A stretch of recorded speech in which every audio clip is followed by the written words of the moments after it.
రాష్ట్రాల ఎన్నికల్లో జనం అందరూ ఎగబడిపోయి ఓట్లేసేస్తారా? డీలిమిటేషన్ జరిగిందని దీన్ని అసలు దానికి ప్రాతిపదిక జనగణన ఆలస్యం అవుద్దా సార్? అంటే జనాభా ప్రాతిపదికనే వెళ్తే గనక మళ్ళీ ఆలస్యమేం లేదు, వచ్చేడాదికి అవ్వాలని కదా లెక్క. 27 ఎండింగ్ అవుతాయి. వీళ్ళు డీలిమిటేషన్ కదా అంటల్లా, వీళ్ళు అనేటటువంటిది మహిళా రిజర్వేషన్కి. డీలిమిటేషన్ ఏమో అట్టొద్దు, ఎట్ట కావాలంటే ఎట్టగో తెలియదు. మీరు రకంగా సార్ ఇది భారతీయ జనతా పార్టీకి కూడా ఒక అవకాశంగా మారింది. అంటే డీలిమిటేషన్ వ్యతిరేకిస్తే మహిళా రిజర్వేషన్ వ్యతిరేకించినట్టే. అప్పుడు మహిళలకి అవకాశాలు ఇవ్వద్దు అని చెప్పి ఐఎన్డీఏ కూటమి వ్యతిరేకిస్తున్నట్టు ఇది ఒక అస్త్రం అవుతుందా బీజేపీకి? అంటే వీళ్ళు చేసుకున్న తప్పు. ఇప్పుడు క్రిందటిసారి కాంగ్రెస్ పెట్టింది మహిళా రిజర్వేషన్ బిల్లు, దాన్ని లాగేసుకుంది ములాయం సింగ్ ఒకసారి, లాలూ ప్రసాద్ ఒకసారి.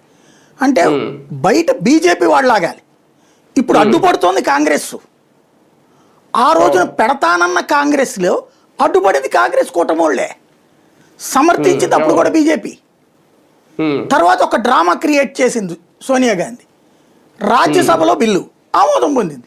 దేనికి? నేలకు గీసుకోవడానికా? రాజ్యసభలో బిల్లు ఆమోదం పొందితే ఏం వరుగుతుంది? మళ్ళీ లోక్సభలో ఆమోదం పొందాలి కదా, మెజార్టీ నీ దగ్గరే ఉంది.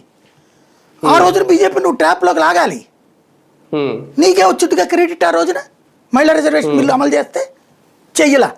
ఎందుకంటే 1/3